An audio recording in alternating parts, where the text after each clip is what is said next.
साथियों, एक हमारे बहुजन समाज यानी शूद्र समाज के लड़के हैं जो आरक्षण का विरोध कर रहे हैं। वो कह रहे हैं कि आरक्षण के कारण बहुजन समाज, दलित समाज, महादलित समाज, पिछड़ा समाज, अल्पसंख्यक समाज आगे नहीं बढ़ पाया। और आरक्षण के कारण ये बहुजन समाज पालसी हो गए, मतलब मेहनत करना छोड़ दिया, मेहनत नहीं कर रहे हैं। उस अज्ञानी लड़के से हम कहना चाहेंगे कि आप भी पिछड़े समाज से आते हैं भाई। यही सवाल आप अपने बाप दादाओं से क्यों नहीं करते हैं? अपने बाप दादाओं और पूर्वजों से क्यों नहीं पूछते हैं कि इस आरक्षण और अधिकार के लिए क्यों इतना मेहनत किया, क्यों संघर्ष किया, क्यों सामंतवादियों का लाठी लाठी खाया और न जाने कितने आपके पूर्वज शहीद हो गए।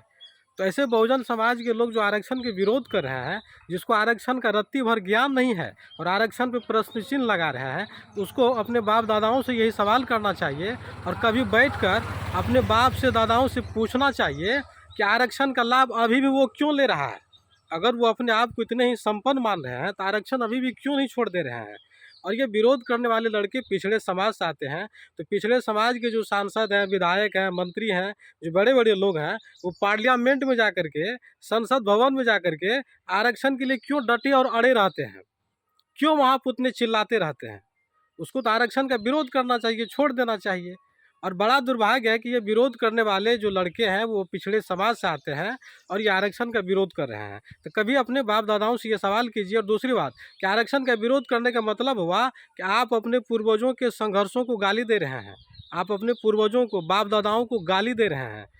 और दूसरी बात ये कह रहे थे कि दलित और महादलित और पिछड़े समाज के लोग मेहनत नहीं कर रहे हैं। तो सुन लीजिए, मेहनत सदियों से लेकर के आज तक अगर समाज में कोई सबसे अधिक मेहनत कर रहा है, खून पसीने को बहा रहा है, कड़ी धूप में अगर जलने का काम कर रहा है, तो बहुजन और दलित समाज का ही आदमी है।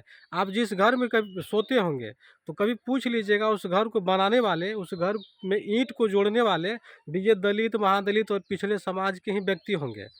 तो आरक्षण को विरोध करने से पहले समझना चाहिए कि आरक्षण क्या है। अब फिर भी अगर आरक्षण से आपको मोह नहीं है तो आरक्षण क्यों नहीं छोड़ देते हैं? क्यों नहीं ये सवाल अपने पिछड़े समाज के बड़े बड़े नेताओं से करते हैं जो आरक्षण के लिए अभी भी संघर्ष कर रहा है? और क्या लगता है कि आरक्षण के कारण अभी भी आपका समाज में जो स्थिति बदला है? और आरक्षण के कारण ही थोड़ा बहुत समाज में जो बहुजन समाज के लोग हैं वो बड़े बड़े पदों पे जा रहे हैं, डॉक्टर, इंजीनियर, कलेक्टर, डीएम बन रहे हैं। नहीं तो पहले आपकी हैसियत क्या थी? आप शूद्र थे। जब समाज में मनुस्मृति लागू था तो आपकी औकात क्या थी? आप दूध बेचते थे, कोई सब्जी बेचते थे, कोई दाढ़ी बनाते थे, कोई सुअर पालते थे, ये आपकी औकात थी। और आरक्षण ने ही इस बहुजन समाज को मेहनत करना सिखा दिया और उस आरक्षण को आप गाली दे रहे हैं। तो ऐसे ऐसे बददिमाग अल्पज्ञानी लड़के के लिए आप लोग क्या कहेंगे जो आरक्षण के विषय में ऐसे सोचते हैं, वो भी पिछड़े समाज से होने के बाद?